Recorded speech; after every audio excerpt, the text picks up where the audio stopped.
On retourne dans le lieu de paix, on vérifie comment va notre client, on s'assure qu'il est prêt à continuer. Si vraiment ça a été, et qu'il vous dit: «Non mais là, de toute façon vous allez le savoir avant de lui poser la question, hein». Bon, on vérifie quand même, mais si la personne vous dit: «Non, là pour aujourd'hui ça va aller», OK, on revient ici et maintenant, il y a pas de souci, hein, c'est pas grave, hein.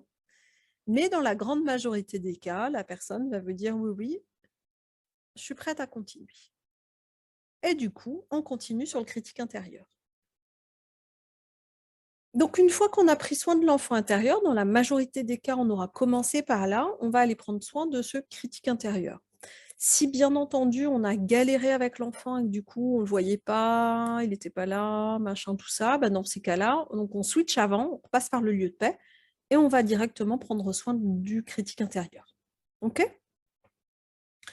Le critique intérieur, on va procéder de la façon suivante. Donc voilà ce que je vous propose. Donc la personne est revenue dans son lieu de paix, elle est prête à poursuivre, super. Eh bien, on va l'inviter, elle prend un peu de temps, hein, dans son espace de bien-être là, tout de même. Le temps de souffler un petit peu parce qu'émotionnellement, il s'est passé plein de trucs et puis quand elle est prête, elle nous le dit et puis là, on va l'inviter à emprunter un chemin, un autre chemin, hein, qu'elle n'a encore, jamais pris non plus, celui-là et puis le long de ce chemin, peut-être à droite ou à gauche, en fait, on s'en fout de l'endroit, hein, clairement.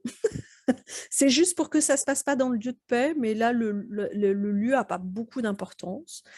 On va l'inviter à trouver un endroit où elle peut s'installer. Alors peut-être il y aura un banc, un tronc d'arbre, une pierre, peu importe. OK?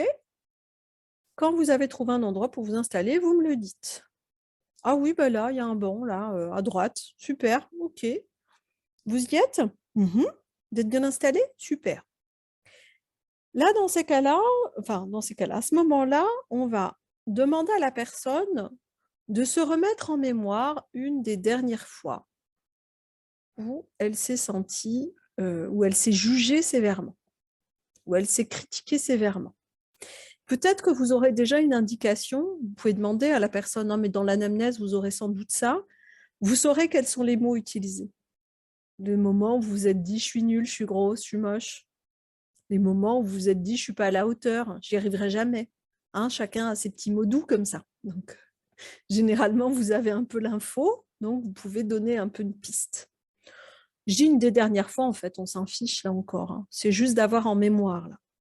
Pourquoi on va faire ça? Pour permettre à la personne de reconnecter avec la sensation, en lien avec ces critiques que la personne s'inflige. Donc on va laisser monter un petit peu, mais pas trop. Le but du jeu, c'est pas qu'elle reparte complètement là-dedans, mais qu'elle commence à contacter. Et dès que vous avez cette sensation, là, ce que ça vous fait quand vous vous dites tout ça, vous me le dites. Oh bah oui, c'est pas agréable, hein. Non, c'est sûr. C'est pas agréable. OK. Maintenant, ce que je vais vous demander de faire, c'est de prendre le temps de donner forme au personnage qui vous dit tout ça. À ce personnage-là que jusqu'ici vous n'avez sans doute jamais vu et qui vous dit toutes ces horreurs-là. Alors, la façon dont il va apparaître va varier. Donc moi, ce que je leur dis, c'est que il est possible que la première chose que vous fassiez, c'est de le voir, ce personnage. Peut-être que vous allez voir à quoi il ressemble. Peut-être qu'il est humain, féminin ou masculin. Peut-être qu'il est, animal. Peut-être qu'il a une forme. Peut-être qu'il est monstrueux. Ou peut-être que la première chose que vous allez avoir comme information avant de le voir, c'est de sentir d'où il parle. Est-ce qu'il est derrière vous? Devant vous? Sur le côté? À droite? À gauche? En haut? En dessous? Ou peut-être même que la première chose que vous allez percevoir avant tout ça, c'est la façon qu'il a de s'adresser à vous.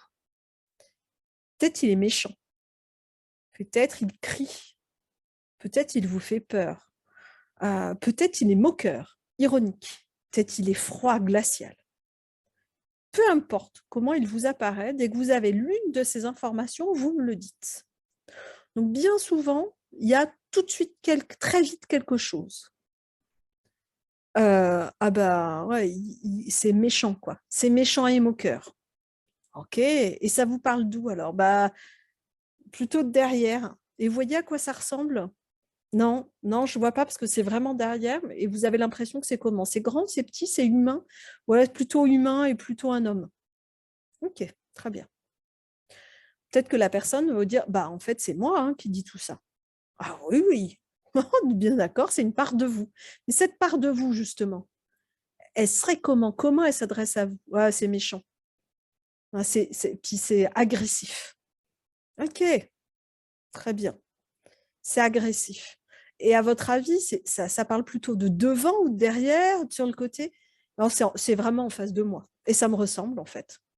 C'est moi en face de moi qui me parle, méchamment. OK. Peu importe la forme que ça prend. Nous, ce qu'on veut, c'est que ça décolle, c'est que ce soit décollé de la personne. Une fois qu'on a ces indications-là, on va vérifier 2 choses. Petit 1, si ça ressemble effectivement à la personne. C'est mon double. Bah, en fait, c'est moi. Ah OK! Il vous fait croire qu'il est vous. Il a pris votre apparence. Moi, je vais le dire comme ça. Truc du genre: «Ah ouais, trop malin, quoi».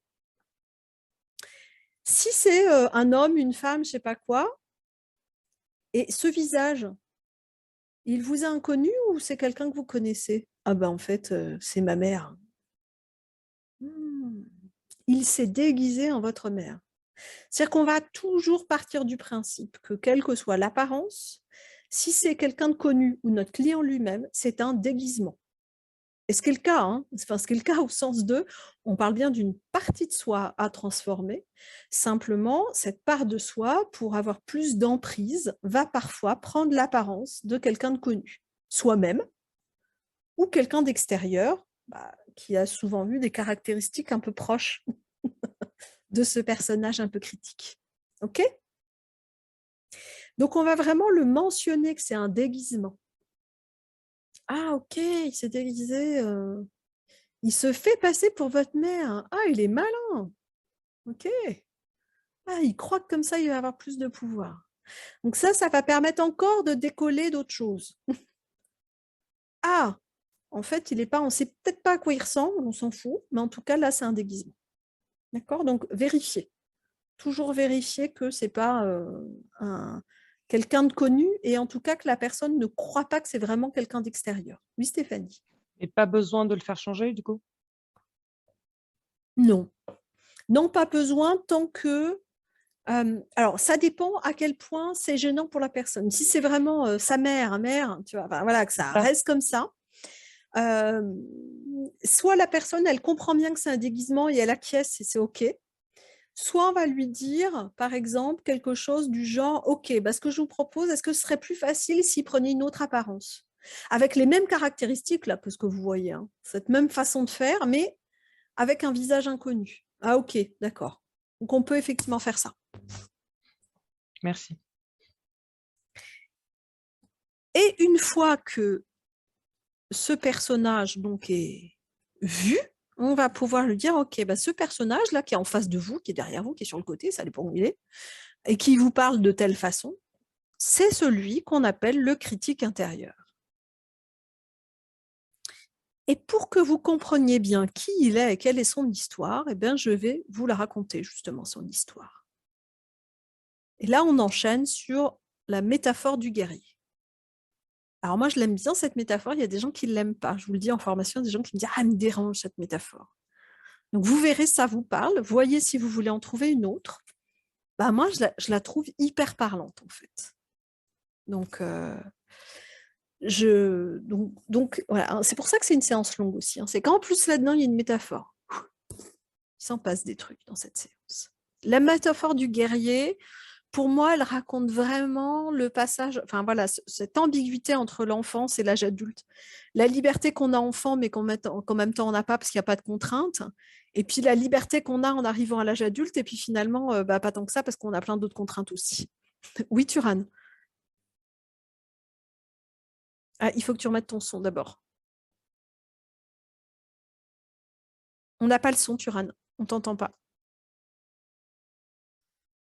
Quand tu nommes, le critique intérieur, tu dis c'est le critique intérieur, c'est votre critique intérieur? C'est votre critique intérieure. OK. Oui, c'est toujours c'est votre enfant intérieur, c'est votre critique intérieure. C'est bon? Oui, merci. Et du coup, la métaphore du guerrier, ben, on va commencer comme ça en disant, ben voilà, ce critique là, ce personnage qui a pris l'apparence de votre mère tout à l'heure, qui se positionnait à tel endroit, qui machin, qui je sais pas quoi. Hein, on reprend ce que nous a dit la personne. Il y a bien longtemps, c'était un guerrier. Parce qu'autrefois, dans les villages, il y avait des guerriers qui étaient là pour protéger les villageois. La métaphore, juste, elle est de Patricia D'Angeli, mais ça fait des années que je l'utilise et que je n'ai pas regardé dans le bouquin. Donc, je pense que j'ai dû sans doute la bouger un peu en cours de route. Mais j'en sais rien. Je n'ai jamais vérifié. Donc, c'était un guerrier il y a bien longtemps parce que dans les temps anciens, il y avait des guerriers qui étaient là pour protéger les villageois. Et ces guerriers étaient très aimés, très appréciés, très importants dans les villages parce qu'ils permettaient aux villageois de vivre à l'abri, protégés par ces guerriers forts et puissants qui étaient capables de repousser la plupart des ennemis ou des envahisseurs. Puis ce qui était super et ce qui les rendait encore plus indispensables à cette population, c'est que ces guerriers avaient également beaucoup de sagesse et ils étaient capables de reconnaître quand les ennemis ou les envahisseurs étaient trop forts ou trop nombreux. Et dans ces cas-là, ils permettaient aux villageois de fuir pour s'installer à l'abri dans de nouveaux villages. Donc pour toutes ces raisons, c'était vraiment des personnages très importants. Mais les temps ont changé. Aujourd'hui, les villages sont dirigés, organisés par des maires élus. Et puis, entre les villages, des accords de paix ont été signés depuis longtemps. Les villages se sont même réunis pour former ensemble des pays, avec à leur tête des dirigeants élus. Et puis même entre les pays, des accords de paix ont été signés, ce qui fait qu'on n'a plus eu besoin de ces guerriers. Alors, on aurait pu imaginer que c'était une retraite bien méritée pour eux, mais les guerriers ont observé le monde tel qu'il était devenu. Ils se sont rendus compte que, bien certes, il n'y avait plus de guerre telle qu'on l'entendait autrefois. Il n'y avait plus de conflits, d'envahisseurs de la même façon qu'autrefois. Mais que malgré tout, il y avait des rapports de force avec des forts, des puissants, des riches d'un côté et puis des plus faibles, des plus pauvres de l'autre. Ils se sont rendus compte d'ailleurs que la majorité de la population était plutôt du côté des faibles, tandis que la minorité était du côté du puissant et des forts. Que bien souvent, les maires et les dirigeants étaient plutôt du côté des riches et des puissants. Ils se sont rendus compte aussi que pour faire vivre ces nouvelles organisations, il y avait de nombreuses lois qui avaient été édictées. Et que du coup, les villageois avaient perdu beaucoup des libertés qu'ils avaient auparavant. Ils se sont rendus compte que si les villageois enfreignaient la loi, ils étaient sévèrement punis. Et que parfois même, il y avait des injustices dans l'application de la loi. Alors, ayant constaté tout ça, ils ont alerté les villageois sur ce qu'ils avaient constaté en leur disant de fuir ou de se défendre, enfin, de faire bouger les choses pour à la fois retrouver de la liberté et puis ne plus être asservis à une partie de la population. Mais les villageois n'ont rien voulu entendre parce que les villageois tenaient tellement à la paix qui était instaurée qu'ils étaient prêts à sacrifier de leur liberté, de leur pouvoir. Du coup, ils ont demandé aux guerriers de se taire. Les guerriers ont continué à les mettre en garde encore et encore. Tant et si bien que la seule solution qu'ont trouvée les villageois pour faire taire ces guerriers, ça a été de les jeter dans des prisons. Et une fois en prison, certains guerriers sont morts, d'autres sont devenus complètement fous. Puis ceux qui ont su garder la raison et la vie se sont demandé comment faire pour protéger les villageois. Et puisque les villageois ne voulaient rien entendre, ils en sont arrivés à la conclusion que pour les protéger, il allait falloir agir, mais malgré eux. Et puisqu'ils avaient si bien observé le monde qui les entourait, ils se sont dit qu'il allait falloir prendre du pouvoir dans cette société, monter les échelons de la société, prendre peut-être même la place des maires et des dirigeants pour pouvoir protéger les villageois, mais malgré eux. Alors, ils ont changé d'apparence et de discours, ce qui fait qu'on les a libérés assez rapidement de leur prison. Et une fois dehors, ils ont mis en œuvre leur plan et ils ont commencé à grimper dans les échelons de la société. Et un certain nombre d'entre eux ont même réussi à devenir dirigeants. Et une fois à la tête des villages et des pays, ils ont voulu protéger les villageois puisque c'était ce qu'ils ont ce qu'ils voulaient faire. Et pour ça, ils ont dicté de nouvelles lois. Mais ces lois entravaient encore un peu plus la liberté des villageois. Et si les villageois enfreignaient la loi, alors ils étaient très sévèrement punis. Ce qui fait que de fil en aiguille, ces guerriers devenus dirigeants, avec leurs très bonnes intentions, ont fini par se conduire comme de véritables dictateurs. Et c'est ce qui est arrivé à ce personnage, à cet homme sombre, encapuchonné qui est devant vous et qui vous parle avec méchanceté. Donc, cette métaphore, elle raconte quoi? Elle va remettre en fait du sens, je dirais une intention bienveillante dans l'action qui a mené le critique jusqu'à maintenant, tout en pointant bien le fait que c'était plus possible comme ça ne va pas pouvoir continuer, ça ne marche pas. OK? Donc, une fois qu'on a dit ça, on va pouvoir dire à notre client, OK, maintenant vous allez dire là, à ce personnage qui est en face de vous, qui est derrière vous, qui est sur le côté, qui est je ne sais pas où, vous allez lui dire que vous connaissez, que vous comprenez son histoire.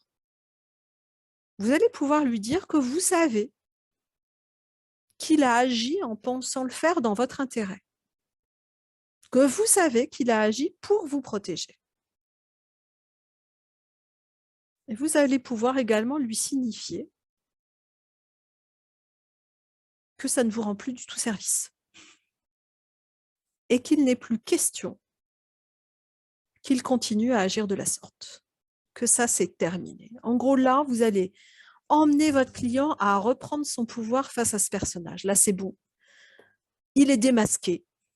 On sait qui c'est, on sait pourquoi il l'a fait, il s'est planté. Il était bienveillant, peut-être, mais enfin, ça n'empêche que ce qu'il nous a fait faire, c'est pas cool. Maintenant, ça suffit. En gros, on se positionne de cette façon. Et ce qu'on va proposer à notre client, c'est de lui dire, voilà, ça pourrait être quand même vraiment chouette que cet ancien guerrier reprenne une place de véritable protecteur à vos côtés, mais à vos conditions. C'est-à-dire en devenant un protecteur loyal, fidèle, serviable.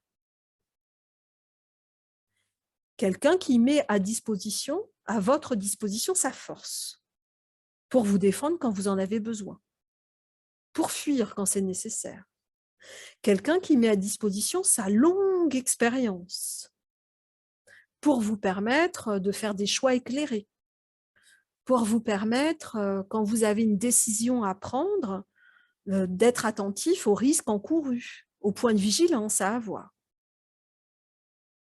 Mais vous allez bien dire à ce personnage que s'il accepte de redevenir un véritable protecteur à vos côtés, ce ne se fera qu'à une seule condition. Et cette condition, c'est qu'il respecte toujours vos décisions. Et généralement, ce que je vais glisser là, c'est quelque chose de l'ordre de « parce que c'est vous qui décidez, vous n'êtes plus une petite fille de 5 ans si on est tombé sur un enfant intérieur d'une petite fille de 5 ans. » Là, on va refaire le lien un petit peu avec ça. En gros, c'est bon quoi. Là, vous êtes en position d'adulte, c'est vous qui décidez. Parfois, excusez-moi,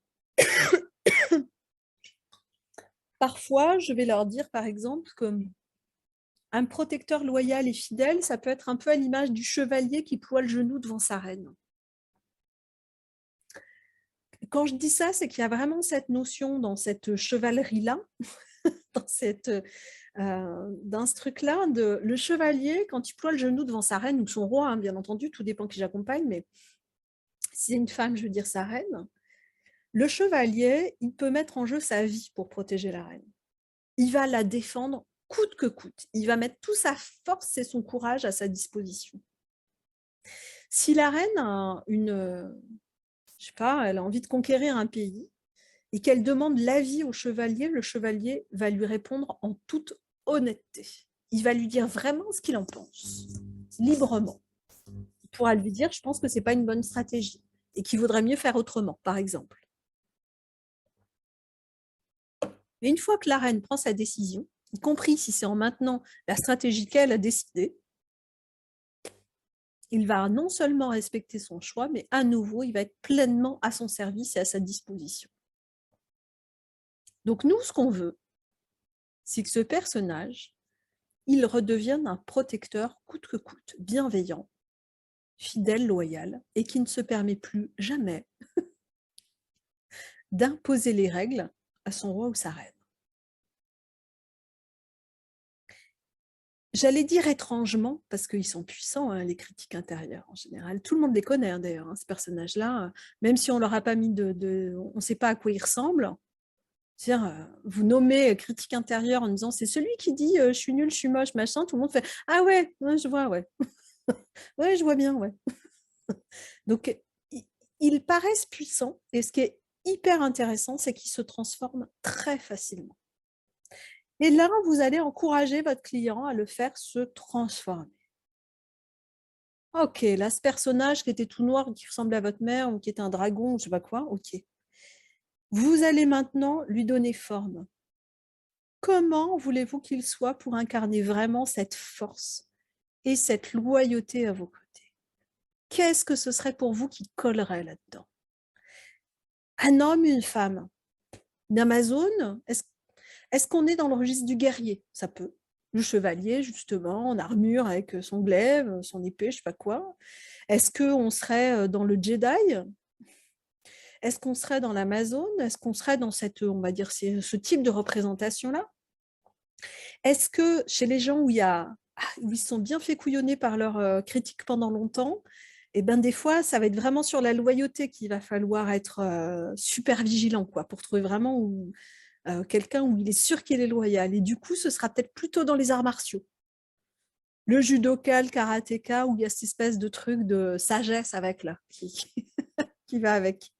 Et du coup, dans la représentation symbolique, pour certains, ça va plus matcher. Parfois, ça pourrait être un animal aussi. Un lion, un tigre. Chez les félins, ça marche pas mal. Mais j'ai déjà vu des aigles aussi. Ouais, j'ai déjà vu d'autres types d'animaux. Là, ce qu'on va vérifier, c'est que l'animal, c'est pas un lapin, quoi. Parce que le lapin blanc, parce qu'il peut y avoir cette tendance-là quand ça a été vraiment très puissant comme machin. Ouais, c'est une petite grenouille ou un petit oiseau. Ouais, super. Et donc, en cas d'attaque, il fait comment, lui? Il va picorer les yeux? Ou alors, c'est les oiseaux de Hitchcock, mais c'est pas ouf, hein, comme représentation. Donc, des fois, il va falloir expérimenter plusieurs trucs pour trouver quelque chose où là, ça fait. Ah ouais, là, ça, c'est bien. Ah ouais, là, d'accord. Et les félins, ça marche bien, hein, notamment. Moi, quand ça peut être humain, je laisse humain. Hein, mais des fois, les félins, une grenouille avec un venin surpuissant, pourquoi pas? Tout est possible. Hein, donc, il faut juste trouver l'entrée. Mais par exemple, les félins, ce qui est pas mal, c'est qu'il peut y avoir ce côté à la fois sauvage et qui peut défendre, hein, ça, il n'y a pas de souci. Et en même temps, peut-être on peut lui gratter l'encolure ou lui gratouiller le ventre, quoi. Ça marche. Donc, on va doser et vérifier avec la personne qu'elle a trouvé le bon match, là, le bon truc qui est cohérent pour elle. Mais vraiment, très souvent, ça se passe très facilement. Cette transformation se fait très facilement. Et on vérifie que c'est vraiment, ouais, là, ouais, ok. Et donc là, vous sentez soit la loyauté, ah oui, oui, oui. Et vous sentez sa force? Ouais. Ah, bah on veut plus fort alors. Ah, on va vraiment vérifier que c'est équilibré dans la force et dans la loyauté. La loyauté, ça, c'est sûr qu'elle est indispensable, mais la force, elle compte puisque c'est les ressources de notre client pour se protéger quand même. Donc, il est important que ce soit quelqu'un qui en a sous la semelle, quoi. Qui est capable d'aller chercher tout ce qu'il faut pour se défendre, pour aller chercher les ressources dont la personne a besoin. Si on est passé d'abord par le critique parce que ça bloquait avant, c'est le moment où on va dire « Ok, très bien ». Donc maintenant, vous allez dire à votre nouveau protecteur, là, à ce lion ou ce judoka ou je ne sais pas quoi, là, vous allez lui dire qu'il est temps pour vous d'aller prendre soin de votre enfant intérieur. Ouais. Qu'est-ce qu'il en pense? Ah bah oui, oui, il pense que c'est vraiment bien de le faire. Ok, eh ben on y retourne. D'accord? Là, les quelques résistances qu'il y a pu avoir avant, elles vont tomber. Il m'est arrivé une fois, 2 fois, de pas qu'au moment de retourner voir l'enfant, il n'y a toujours pas. Dans ces cas-là, si c'était le cas, moi, je propose à la personne de laisser quelque chose à l'enfant. Un petit cadeau, un petit truc, en lui disant qu'elle va revenir plus tard. Alors, la deuxième fois, je me sais plus que la personne avait laissé peut-être un petit mot, et on y retournait, mais c'est pareil, les deux, on y retournait la fois d'après, impeccable. Ça s'est fait après, juste là, c'était trop, quoi. C'est bon, quoi. C'était suffisamment long et trop fatigant pour y arriver. Il a fallu ce temps de pause pour y retourner. Et une fois, là, c'était très drôle. On en a beaucoup ri après, parce que sur le coup, je lui ai rien dit. Moi, intérieurement, je me marrais, mais je lui ai rien dit. C'est après qu'elle a réalisé, parce que c'est quelqu'un qui était EduxP en plus, donc qui a quand même des notions de symbolique et tout ça. Et, donc, je lui dis de laisser un truc pour son enfant intérieur pour la prochaine fois. Et je dis, vous avez envie de lui laisser quelque chose? Elle me dit, ouais. Oh, une casserole, je vais lui laisser une casserole. J'ai trouvé ça quand même énorme, l'idée de laisser une casserole. Enfin, quand même, j'ai trouvé ça quand même assez génial. Et bon, ok, donc elle lui laisse sa casserole et on revient et tout. C'est au moment de me payer, je crois, où elle me dit, putain, mais je lui ai refilé une casserole, quoi. Je lui ai refilé mes casseroles. Elle me dit, c'est pas possible. Je sais que c'est pas grave. Elle me dit, c'était en dinette. D'accord, mais quand même, je lui ai laissé une casserole. Donc, on en a bien ri et la fois d'après, impeccable. Donc, c'est étrange hein, comment ça peut se manifester. La l'idée de la casserole, c'était vraiment spontané, symbolique. Enfin, voilà, ça racontait plein de trucs. Hein. L'autre personne, je crois que c'était un mot, mais j'en ai même plus le souvenir. Donc, je sais plus. Mais c'est rare. Mais ça peut arriver, donc c'est OK. C'est pas grave. Là, on prépare le chemin pour la fois d'après ou on y retourne la fois d'après. J'en viens à mon critique intérieur. Quand on a fait l'enfant avant, on a notre super critique qui est devenu notre critique est devenu un super protecteur, là, qui est top top. On va faire un dernier truc. C'est qu'on va faire venir à nouveau notre enfant intérieur. Et on va faire rencontrer les deux protagonistes, là, les deux personnes. On va les mettre face l'un à l'autre pour vérifier comment ça match entre l'un et l'autre. Est-ce que c'est tranquille? Est-ce que l'enfant est un peu impressionné? Voilà, on va regarder ça. L'idée étant que non seulement ça match, mais que le protecteur se met à la portée de l'enfant. Ce n'est pas dans l'autre sens.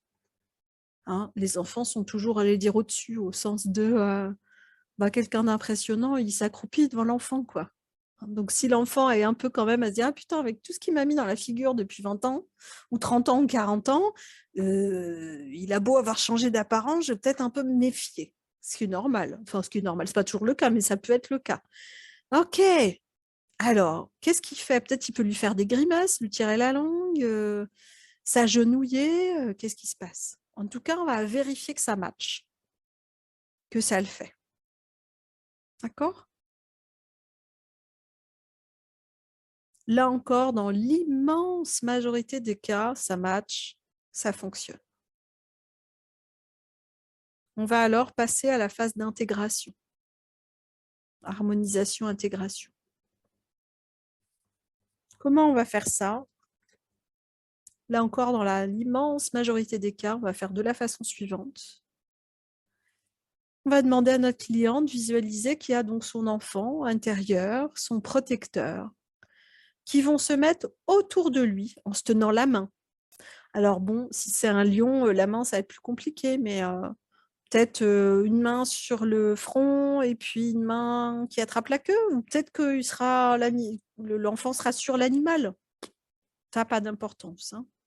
L'important, c'est qu'ils soient ensemble d'une certaine façon. Et puis, on va demander à notre client de visualiser que ces deux personnages vont commencer à tourner autour de lui. Comme pour former une ronde. Il y a toujours un côté un peu ludique. Et puis, ils vont accélérer le pas. Jusqu'à courir et tourner tellement vite que ça va former comme un immense rayon de lumière tout autour de notre client.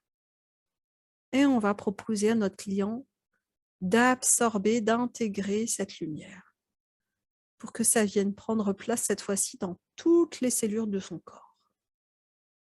Là, on crée un équilibre de ces deux forces-là. OK?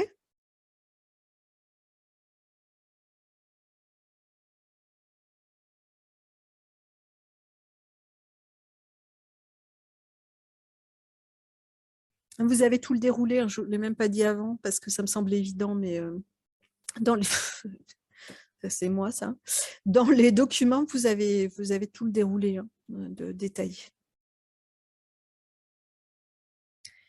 Une fois que c'est fait, c'est intégré, vous demandez à la personne ce que ça crée dans son corps, comment c'est. C'est équilibré, c'est fort, c'est je sais pas quoi, c'est doux, c'est tranquille, c'est paisible. Ça vibre de partout, je sais pas, il peut se passer plein de choses dans ce que la personne va vous dire. C'est OK, on revient au lieu de paix, elle se pose un peu là dans cet espace-là, et puis ensuite on revient ici et maintenant.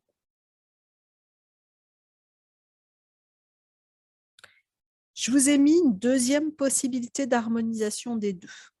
Je l'utilise extrêmement rarement parce que ça va bien. Enfin, je veux dire, c'est déjà une séance où il y a tellement de trucs que moi, je trouve que ça fait trop. Ça peut être utile si vraiment vous avez un doute sur la loyauté du protecteur. C'est rare, hein, mais si un truc, ça fait je le sens moyen. Je sens qu'il serait bien capable de redevenir rapidement un critique, ce protecteur. Vous pouvez faire une harmonisation avec le sage intérieur. Je vous explique comment ça marche. Dans ces cas-là, toujours pareil, on a fait venir l'enfant à côté du protecteur. On voit comment ça fonctionne entre eux. Et s'il y a le moindre doute, vous pouvez demander à la personne de faire apparaître un troisième personnage qui est son sage intérieur. Il n'y a pas besoin d'aller le chercher, il va venir spontanément. Moi, je le nomme en disant, vous savez, c'est cette partie de vous qui connaît tout sur tout, qui connaît les secrets de la vie et de la mort. La partie de vous qui sait pourquoi vous êtes là, ce que vous faites ici, etc. Donc, il va apparaître, je dis il, c'est pas forcément il, hein, quand je dis il, c'est ce personnage, le sage intérieur, parfois sous les traits d'un vieil homme aux cheveux longs, genre Merlin ou Gandalf, hein, le vieux magicien, là, le druide.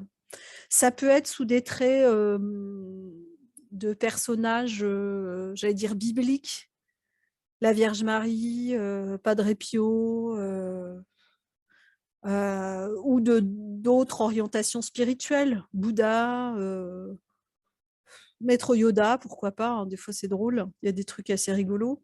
Le mec, là, enfin le mec, c'est pas un mec, dans Kung Fu Panda, j'ai déjà eu ça, là, l'espèce de truc, je sais plus ce que c'est comme personnage qui représente le maître du panda, là, enfin, bref. Des Et il y fois, a Maître Shifu, mais je sais pas si c'est lui. c'est ça, Maître Shifu, c'est ça. Voilà, c'est ça. Je vois à peu près sa tête, mais je n'avais plus en tête son nom. Donc voilà, des fois, il peut y avoir des trucs totalement improbables, c'est rigolo. En général, ça les fait marrer, les gens. Donc voilà, arrive ce personnage-là, et là, ce qu'on va expliquer, c'est que ce sage intérieur, en fait, il est garant du bon fonctionnement de toutes les différentes parties de soi. Donc, il est vraiment garant du fait que il est au-dessus, quoi, hein. C'est le patron un peu quand même. Donc, le protecteur, il va bien falloir qu'il reste un protecteur, il n'aura pas bien le choix. En gros, on le met un peu sous tutelle. On peut utiliser la métaphore de l'entreprise, si on veut, mais je vous dis à un moment, les métaphores, on sature un peu, mais la métaphore de l'entreprise, c'est d'expliquer à la personne que c'est un peu comme si sa vie, c'était une entreprise. Et qu'une entreprise, pour qu'elle fonctionne, faut qu'il y ait un chef d'entreprise, c'est celui qui l'a créée, l'entreprise, qui a décidé du domaine d'intervention, qui est garant que tout le monde dans l'entreprise travaille en bonne entente, et il est représenté par le sage. Puis dans cette entreprise, il y a un autre personnage important, c'est celui qu'on appellerait, alors selon les époques, l'ingénieur, le chef de projet, le responsable du bureau d'études, le créatif, c'est celui qui fait que l'entreprise, elle évolue, elle se modernise, elle se transforme, elle crée de nouveaux produits, de nouveaux services, et elle est symbolisée par l'enfant intérieur. C'est lui la source de la créativité. Hein, donc lui, son rôle, c'est d'expérimenter, de tester, et puis il y a des trucs qui aboutiront à quelque chose, et puis des trucs, ce sera juste pour essayer, quoi. Hein, c'est vraiment le côté créatif qui est préservé. Et puis, dans l'entreprise, il y a un responsable de la sécurité. Et la sécurité, elle est aussi bien extérieure, empêcher les voleurs de s'introduire, de piquer les données, de court-circuiter les données informatiques, mais aussi la sécurité, j'allais dire intérieure, au sens de, il y a un système d'incendie et de secours qui fonctionne, les extincteurs, ils marchent, c'est plus pratique s'il y en a. L'électricité, c'est à peu près aux normes. Quand je branche une lampe, je ne vais pas me prendre un coup de jus, c'est mieux. Donc, en gros, il a tout ce rôle-là, le protecteur, et il est représenté par le protecteur, du coup. Et donc, le fait de dire ça va permettre de remettre chacun à sa place. Et on va pouvoir dire à la personne, OK, vous comprenez bien quel est le rôle et la place de chacun dans votre vie? Ouais. Est-ce qu'eux comprennent bien aussi? Ouais, c'est bon. Là, ça finit d'aligner tout ça, si tant est qu'il y ait besoin de le faire. C'est rare. Et dans ces cas-là, la ronde, elle se fait à 3 au lieu de se faire à 2. Les 3 se mettent autour, ça tourne, ça devient de la lumière et on fait absorber. OK?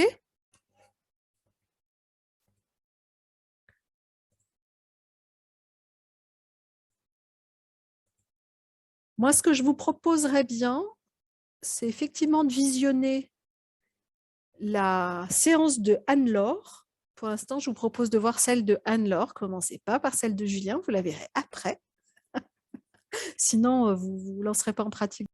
Et du coup, le déroulé, vous allez voir comment ça se passe et c'est assez fluide, beaucoup plus que ça ne paraît. Parce que là, il y a plein d'étapes, ça paraît oulala. Et vous allez voir qu'en fait, c'est hyper fluide dans le déroulé.